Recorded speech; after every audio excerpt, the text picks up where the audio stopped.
Hello friends, Radhe Radhe, हर हर महादेव। मैं मीनाक्षी एक बार फिर से आपके सामने अपने अगले वीडियो के साथ प्रेजेंट हुई हूँ। तो चलिए शुरू करने से पहले बताइए आप सभी लोग कैसे हैं। I hope you are happy and healthy. तो चलिए इसी के साथ मैं आज का टॉपिक आपसे शेयर करती हूँ। आज हम ओल्डर चिल्ड्रन के बारे में, जैसा कि पिछली बार हमने शुरू किया था older children during late childhood period में उनके कुछ फिजिकल हैजार्ड्स के बारे में हमने बातें की थी। तो लास्ट वीडियो में हमने illness as a physical hazards in children, the children facing and during late childhood period हमने डिस्कस किया था।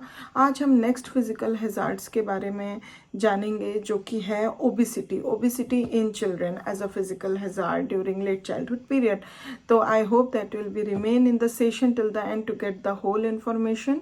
And one thing more, if you haven't subscribed my channel till yet, please subscribe it to get these kind of videos, knowledge later on also. And I'm very pleased to be contacted with you. So let us begin with the session. Obesity in older children may be due to a glandular condition, but it is far more often due to overeating.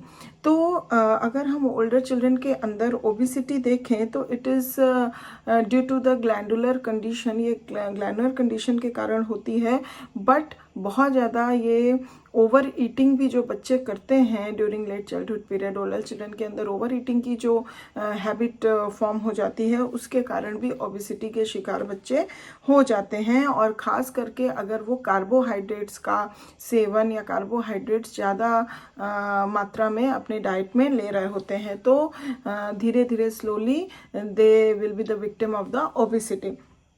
So studies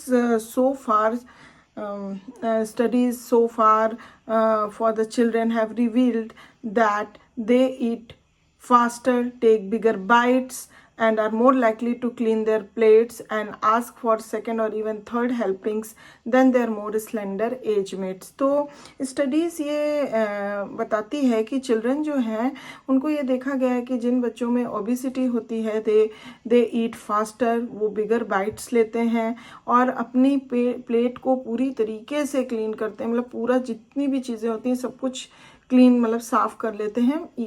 it means कि they eat more as usual and even second और third helpings भी उनको अगर चाहिए और भी ज़्यादा तो वो लेते हैं as compare to their slender age mates. जो उनके स्लेंडर एज मेट्स होते हैं उनके कंपैरिजन में उनके अंदर ये सारी चीज़ें देखने को मिलती हैं. That's why they will be the obese. Regardless of its cause, obesity in older children is a physical hazard not only to their health. Obese children are more prone to diabetes, for example. तो अगर हम इसके cause के अतिरिक्त अगर सोचें तो obesity जो ओल्डर चिल्ड्रन के अंदर होती है as a physical hazard is not only to their health. मतलब ओबीस चिल्ड्रन ज़्यादा प्रोन हो जाते हैं डायबिटीज़ के, मतलब उनको इतने छोटे उम्र में भी डायबिटीज़ होने का खतरा हो जाता है for example.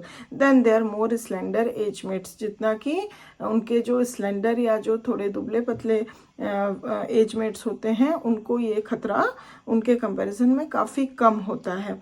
Obese children lose out in active play and as a result they miss opportunity to acquire the skills so essential to social success. तो जो कि ये बताया गया कि सिर्फ हेल्थ तक ही ओबिसिटी उनका हैम्पर नहीं करती है, इवन उनकी पूरे सोशलाइजेशन प्रोसेस पे भी वो चोट पहुंचाती है, क्योंकि जो ओबीस बच्चे होते हैं वो एक्टिव प्ले नहीं कर पाते हैं. तो जो उनका पीयर ग्रुप होता है या जो उनका प्ले सर्किल होता है उसमें वो अच्छे से एडजस्ट नहीं कर पाते हैं और वो जो नए नए प्ले स्किल्स होते हैं उसको एक्वायर करने की अपॉर्चुनिटी को मिस कर जाते हैं, जिस वजह से सोशल जो सक्सेस उनको मिलनी चाहिए, जो कि इस स्टेज पे बच्चों के लिए बहुत एसेंशियल होता है, वो opportunity they will lose because of their obesity problem. In addition their playmates often tease and taunt them. और इसके अतिरिक्त अगर देखा जाए इसके साथ ही साथ तो जो उनके प्लेमेट्स होते हैं वो ऑफनली उनको टीज भी करते हैं, टॉन्ट करते हैं and they calling them fatso.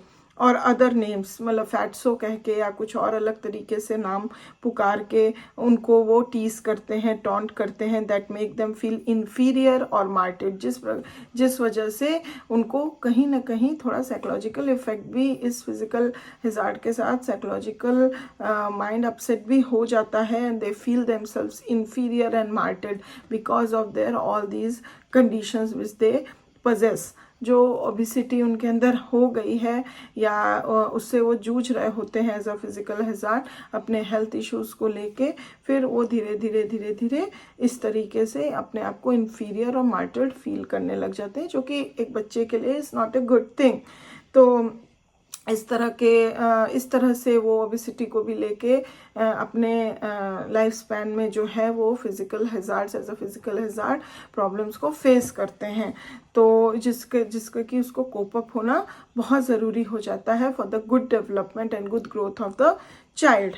So I hope that you'll get the good information with this video. If you like it, please give a like. I'll be back with the next physical hazard by forwarding it. So and thank you very much for watching my video till the end. And one thing more, if you haven't subscribed my channel till yet, please subscribe it to get these kind of videos later on also very easily. And if you have any comment, any query, any questions, please give it to the comment box. And till then, I'll be back soon. Till then, please take good care of yourself. Bye bye.